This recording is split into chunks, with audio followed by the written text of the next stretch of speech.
We essentially follow a small group of people who are building a garden from essentially just a patch of grass. So we follow the development of that garden over a period of 2 years, and at the same time following the development of the soil underground. The idea is that the creatures are really our main characters, but we try to connect it as much as possible to our world, to sort of to show the kind of links between soil life and life above ground.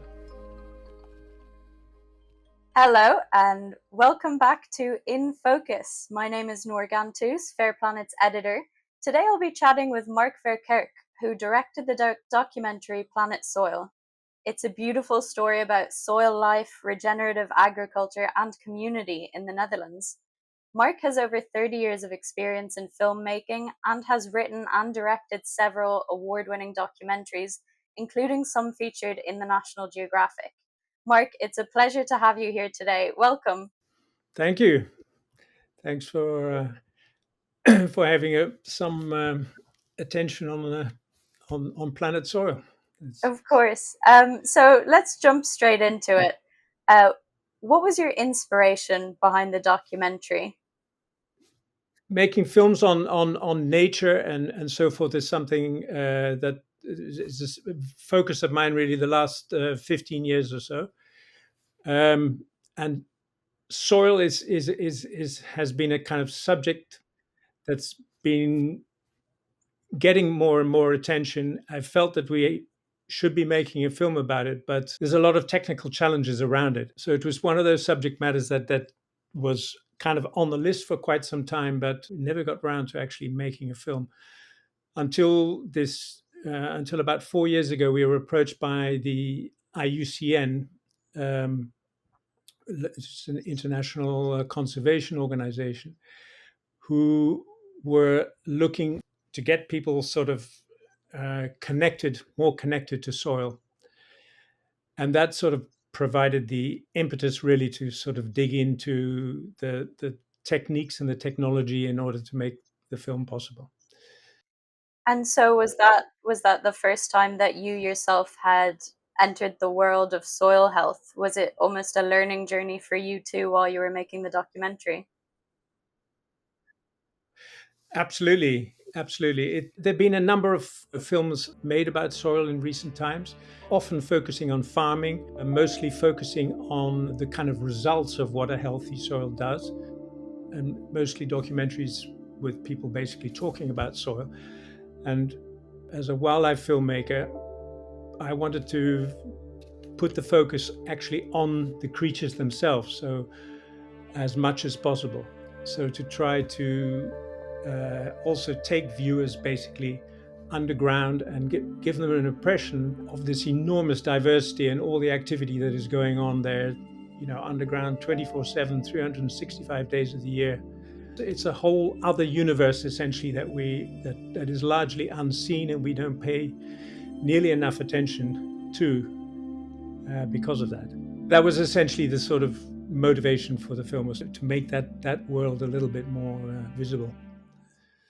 So those scenes underground where we're looking at all the activity that takes place in the soil and all the different life were breathtaking, and I've never seen such visuals before. It was really beautiful, and it just got me thinking about the how do you film that? So could you describe maybe the technical processes and the challenges in capturing those microscopic scenes within the soil?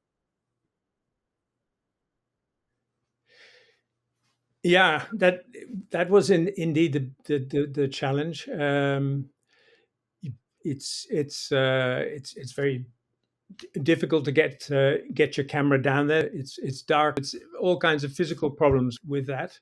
And really, the biggest challenge is that everything is small. But not only is it small, but there's also just a huge range in size between all the different creatures.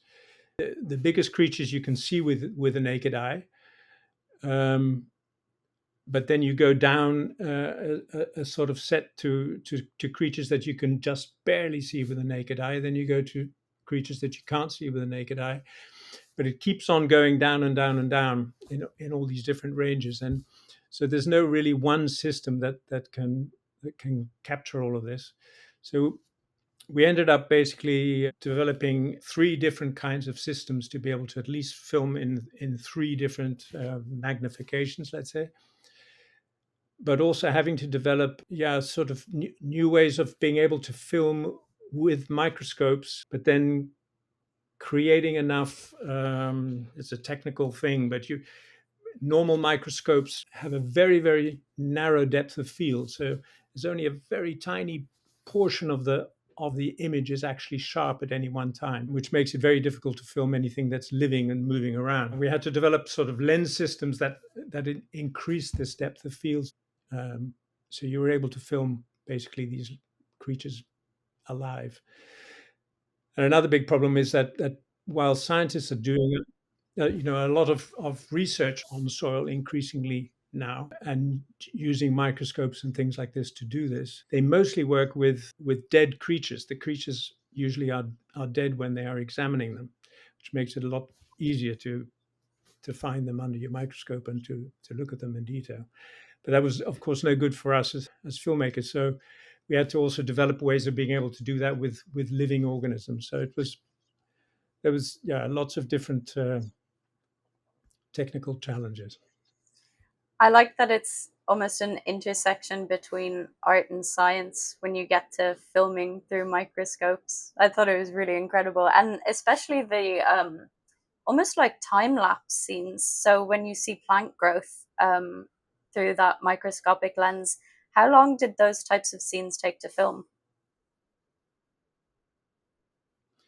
Some of these time lapses, they're very remarkable work. Actually, that was an important person that we discovered when trying to bring a team together to be able to make the film was Win van Egmond, who is a macro photographer, but has developed over 15 years this way of being able to film time lapses under microscopes or under very high magnification, producing these extraordinary images of fungi growing and other processes like that you need time lapses in order to be able to see what's going on. But some of those shots literally would have taken two to 3 months, to make. Wow. So you might end up with 45 seconds of image at the end of 3 months of work. That's incredible. And how much time did the entire film take to make, start to finish? We we spent about 4 years on this film Wow, that's altogether. incredible. Yeah. And aside from the microscopic filming, were there any specific artistic choices that you made to enhance the film's message about soil health? Um, I guess the most important artistic sort of choice was to sort of focus on the creatures themselves and try to make them the sort of main characters of the film. But at the same time, it's such another world with which no one really has a reference to. So I wanted to ground it really in also in our world, in the human world. So there's, in a sense, there's two parallel storylines. We essentially follow a small group of people who are building a garden, developing a small garden. So we follow the development of that garden over a period of 2 years while they develop this garden from essentially just a patch of grass, and at the same time following the development underground of the soil underground. The idea is that the creatures are really our main characters, but we try to connect it as much as possible to our world to sort of to show the kind of links between soil life and life above ground. Yeah, I thought the community aspect was incredibly important, and I did really like the way that the community in the documentary found almost a peace and a connection with the soil. You see so many scenes of like people smelling the soil and like really connecting. Um, which collaborations that you had to create the documentary do you think shaped the narrative? From the technical side, I think the one very important thing was teaming up with Wim van Egmond, the macrophotographer, because that allowed to be able to visualize some of these processes that it's impossible without that. Another very important part was the community that we followed. We were lucky enough to find Mark van Wilde, who was just at the time about to set up this new garden and sort of build a sort of team around it to develop this patch. And they wanted to do it in this particular way, respecting the soil, so without using any forms of artificial fertilizers or any other inputs, chemical inputs that sometimes are used in these things. So that was obviously also a very important part of what made the film possible, to be able to connect with them and be able to follow them for 2 years in their sort of gardening process. Yeah, at the same time, we wanted to also show that that soil, healthy soils, essentially, there's a much bigger world of people who are also sort of involved with it. So we also include a farmer who's doing essentially what that small community in the garden are doing, but then on a much bigger scale, on a on a commercial agricultural scale. And then also to get a sense of some of the science that is going on at the moment, because it's still an area which still very, very little is known really about exactly how these interactions go on, how they work, and which ones of these are very important and which ones are less so. But there's some very interesting scientific work being done, and so we also include a little bit on science. You mentioned that it's a really big world of soil health, and regenerative practices is almost a minefield of different methods. So how did you select the specific aspects that you featured in the documentary of soil health and regenerative practices? With the film, we were not trying to sort of push one particular method or one particular sort of approach. There are many, many, also just purely in farming, there are many, many different methods being used by different farmers. I think um, that's seems to be important because conditions are different in almost every place. The type of soil, the type of climate. So there's no really one way to make it work. I think the common thread with regenerative agriculture is that all these practitioners are essentially putting sort of life at the center of everything that they do, instead of conventional farming is often very extractive and very destructive. It's just taking out of the soil, so ending up poorer in the long run. And these regenerative practices work exactly the opposite. So they are building soil health, and while still producing crops and so forth like that, you're actually increasing the soil health. And that's I think one of the most inspiring sort of aspects of this whole subject matter, really, of soil and soil health. Once you start to look at it, is what a key role healthy soils can play tackling some of the biggest problems that we're facing at the moment. With climate emergency, with enormous problems with biodiversity in almost every area.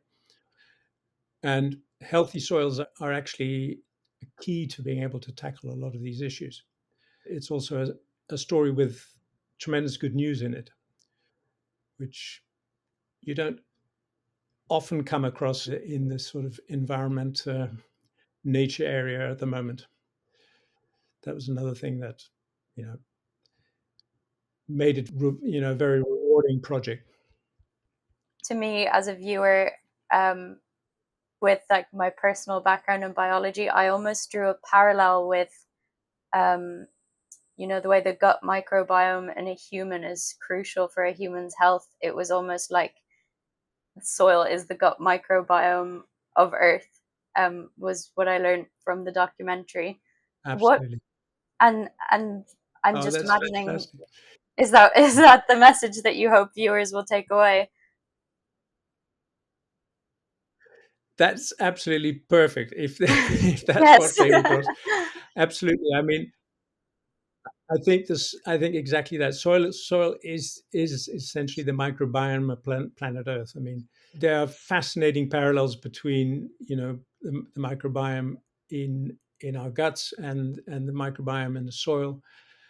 Um, Tremendously strong connections there, and I think that's we're gradually becoming, I think, more and more aware of the importance of essentially of microbes and in all aspects of life.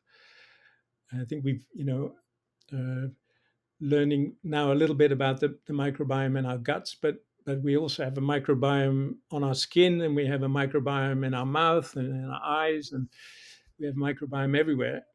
And that's yeah. I mean, I think once you start to think about that, you realize really how interconnected we are with everything. It's not that sort of connection. This idea of connection with nature is not a sort of poetic metaphor or something. It's actually A you know reality. scientific reality. Yeah. And since the release of the documentary, has there been any feedback from viewers that resonated with you especially? Well, I think yeah. I mean, one of the things that's been gratifying is to see is that although we're focusing on really one small area of the world, we're just focusing on Holland and what's going on here, that the issues and the stories are general enough to be able to carry into other cultures and so forth. It worried me a little bit in the beginning. We generally were making films about nature and wildlife without people in it, and that's a much more universal kind of subject. But the reactions so far have been quite positive, even in very different cultures. People seem to be able to connect with the sort of the humanity of it. And I think one of the more surprising feedback we got really were from some of the scientists who helped us during the making of the film. We got a lot of help from, in particular, from Wageningen University, who it's a large agricultural university here in the Netherlands. And this is from scientists who have been, studying soils for 25 to 30 years. Literally, this is what they do day in, day out, studying these creatures. And yet, when they saw the film, there was a number of them with literally tears in their eyes, Oh, sort of emotionally from the fact that yeah they just have not they've never seen it in this context. They generally in often scientists are working in a much more sort of in a more abstract way, let's say, with data and with big charts with DNA and all kinds of information and so forth like that. But you're not actually seeing just the little creature, you know interacting with something, or just making its way through the soil. So it's that was a wonderful reaction, actually. I thought. it brings a emotive aspect to the idea of gardening and agriculture and soil. People don't think about entire communities living in soil. No, no, it was a big eye opener, for me too. Really, um, that was a very exciting process when you start to get the first images coming back and you start to see, how the thing can come together. I can imagine. Um, And so for viewers that take inspiration from the documentary, what practical steps can they take to support soil health in their own communities? that's something we also show a little bit, I think, in the documentary, following a community garden that was set up in Amsterdam in a sort of new area that had been built over an expressway. In fact, it's something I think that everybody can get involved in. You don't need to be a farmer. You don't need to be in the countryside. You can be in the city. Just getting involved with community gardens.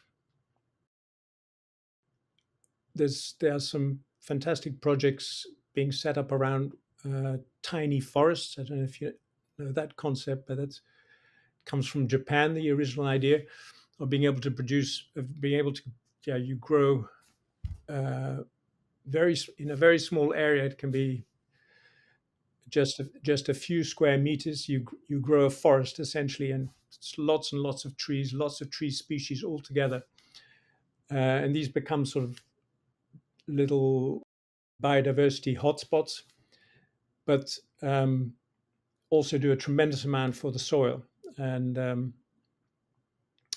and that, yeah, that has all kinds of positive things, particularly in urban areas where there's a sort of often a lack of green. So there's benefits with temperature. There's benefits with the fact that you have more water absorbed in the cities and so forth. Um, there's lots of ways that people can get involved, but I think that it's one of the things is that with relatively simple um, doing relatively simple things, you can have really a big impact. A lot of the messaging of the documentary is showing how just even a small community can make such a massive difference to their local soil. I was wondering if you could, whether there would be any policy changes that you would want to influence with your documentary to help support that community aspect. Well, I mean, one of the things that I think with the film, what you hope is that it can raise an awareness and maybe get some discussion going. Um, and in particular, it's what we were talking about in the beginning, is essentially get people to think, uh, to shift the whole perspective. Essentially, what you think, we never think really about what's going on underground. We don't see it, so we don't think about it. But when you kind of realize that everything above ground is only there because of what's going on underground, that kind of shifts your whole perspective. And um, you notice that with individuals, that changes how they think about, about their garden or about their park or about their. But for policymakers, for anybody who's involved more at that level, um, the just the potential that healthy soils have in tackling things like the climate problems that we have, are enormous. So um,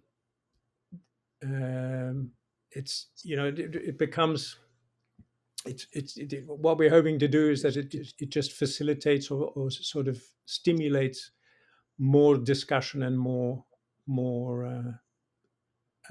yeah, more people thinking about this as an option for the future. And beyond film festivals and traditional screenings, are there any unique ways you plan to reach a broader audience with Planet Soil? Well, in Holland, we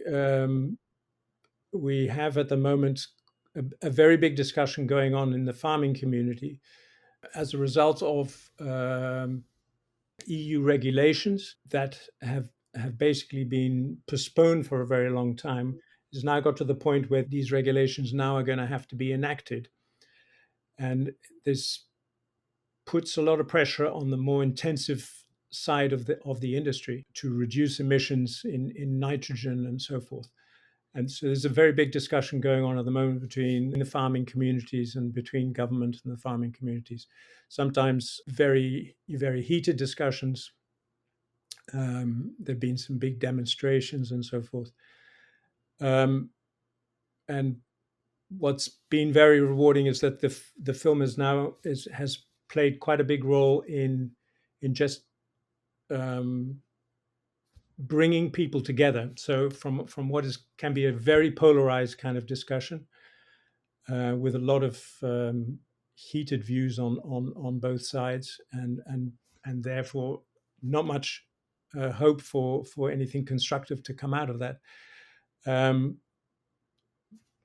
the film sort of can work to change that discussion. So just simply by focusing on the creatures rather than on some sort of on politics or on the human side of things, but actually just looking at the creatures themselves and the life that's going on there, it's brought groups together. And so in this last year and a half, the film has toured around farms, and farms have organized these kind of open days, and then the film is being used as a kind of discussion starter as part of that whole system.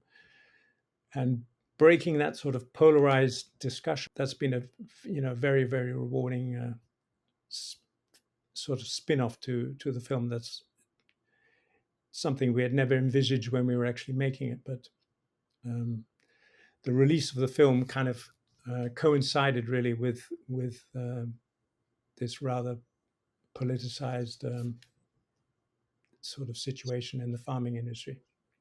That's really lovely that your film is making the rounds on farms. I think that's like a very specific target audience that really would have appreciated those visuals. And for our listeners now, if they would like to go see the film, how can they find it? Where can they find it? At the moment, the film is being shown in cinemas and through schools and various organizations. But the idea is to actually make it available to a general public online, also via your platform, Fair Planet. And are you considering any sequel or related projects that continue the exploration of sustainability and environmental issues? Well, that is an area that I've been working on now for quite some time. At the moment, working on a film about life in the North Sea. It's a very different, in a way, a very different kind of subject, but in other ways, also a lot of overlap in the sense of it's also a place where you have a lot of life that's not really seen and not much known about. I would love to make a film about the wider microbiome. So you mentioned it a little bit earlier, but make it a little bit more the connections also between all these different microbiomes that exist. I think that would be a very fascinating project. Yeah, Maybe also absolutely. with full of technical challenges, but But the reward is so great, as we've seen with Planet Soil. yeah. But it's a huge subject anyway, and there's what's fascinating is that there's so much work being done now on it. So I think on the whole sort of we're going to be learning more and more about the whole this whole sort of universe in the coming years. So I'm sure there's going to be lots more to be done. I hope to see many more films like yours about important environmental topics enter the mainstream, and hopefully we will see that in the next few years. Um, Thank you so much for joining our podcast, Mark. Really look forward to seeing your future films and look forward to hearing the feedback from our viewers after they watch yours. Thank you, Noah.